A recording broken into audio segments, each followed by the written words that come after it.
دنیا و آخرت کی تمام پونجیوں کا حصول بعض کلمات اس میں مؤثر ہیں۔ لا الہ الا اللہ تو افضل ترین ذکر ہے اور دلوں سے ہر قسم کا زنگ اور دیگر بیماریاں دور کرنے کا علاج ہے۔ الا ان لہؤلاء القلوب لتصدع وان جلاءها لا الہ الا اللہ۔ یہ دل بھی زنگ آلود ہو جاتے ہیں، جیسے لوہے کو زنگ لگتا ہے اور آپ اسے چکماک سے سیکل کرتے صاف کرتے۔ موسیٰ علیہ السلام نے حق تعالی سے کہا تھا کہ کوئی مخصوص ذکر دے دے، کیونکہ میں آپ کا پیغمبر ہوں، بنی اسرائیل کے لیے رسول ہوں، صاحب توریت ہوں۔ حق تعالی نے کہا لا الہ الا اللہ لا الہ الا اللہ، یہ پڑھا تھا۔ موسیٰ علیہ السلام نے فرمایا رب کریم یہ تو آپ کے سب بندے پڑھتے ہیں۔ آپ نے کہا اے موسیٰ، ساتوں آسمان اور ساتوں زمین اگر ایک طرف ڈالے جائے اور لا الہ الا اللہ دوسری طرف، یہ بھاری رہے گا۔ زمین و آسماں و عرش کرسی ہوئے سرمست پی کر جام اللہ، بہائے خون اگر تو عاشقوں کا تو ہر خطرے سے نکلے نام اللہ۔ لا الہ الا اللہ لا الہ الا اللہ، یہ کفر و شرک ختم کرنے والا کلمہ ہے۔ ایمان و اسلام اس سے قائم دائم ہو جاتا ہے۔ اس کی تصدیق دل میں اصل ایمان ہے، زبان سے اقرار اور اعضاء سے افعال اس کے بڑے مقتضیات ہیں۔ جب لا الہ الا اللہ کی کثرت ہونے لگے اور زندگی کا حصہ بن جائے تو تمام اعمال میں حسن اور نور آ جائے گا، تمام برائیاں ختم ہوتی جائے گی، شقاوتیں اور بدبختیاں چھٹ جائے گی، نیک بختیاں اور سعادتیں قریب تر آ جائے گی۔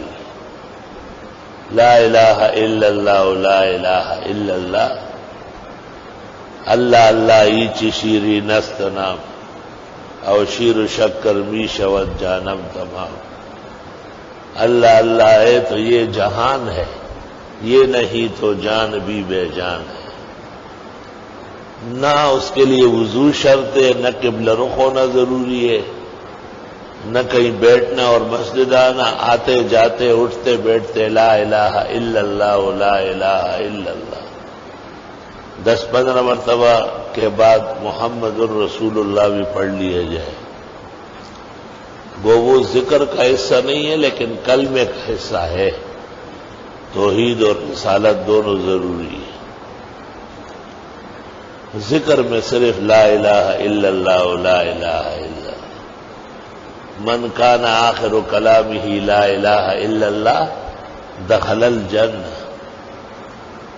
جس کو آخر کار یہ کلمہ نصیب ہو جائے یا دنیا سے جاتے وقت زبان پر لا الہ الا اللہ جاری ہو جائے، اللہ اس کو ضرور جنت عطا فرمائے گا۔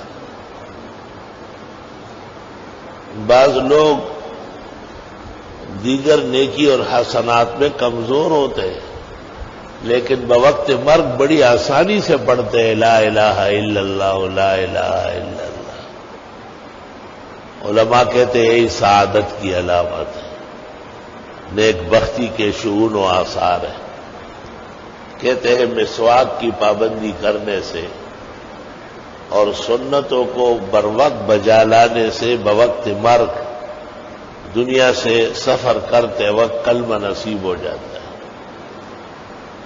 اور نشے اور غلط چیزیں منہ میں ڈالنے سے اور بری عادات اپنانے سے خطرناک بات یہ ہے کہ عین وقت پر کلمہ بھول جاتا ہے اور زبان پر جاری نہیں ہوتا۔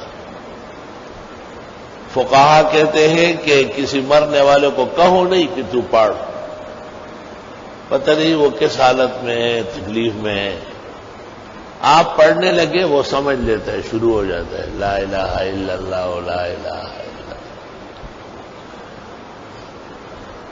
تو رمضان شریف کے مبارک لمحوں میں ہمارے بھائی لوگ اور اپنے گھر میں بیویوں کو بھی آگاہ کریں، کثرت سے لا الہ الا اللہ لا الہ الا اللہ پڑھا کریں۔ حدیث شریف میں رمضان شریف میں لا بد لکم منہما، ان دو چیزوں سے چھٹکارا نہیں ہے، ان تکثروا لا الہ الا اللہ، کثرت سے لا الہ الا اللہ پڑھو، وان تستغفر اللہ، اور استغفار پڑھا کرو۔ یہ ویڈیو دیکھنے کے لیے اور سننے کے لیے، ان کے بیانات کو سننے کے لیے ہمارے چینل کو سبسکرائب ضرور کر لیں۔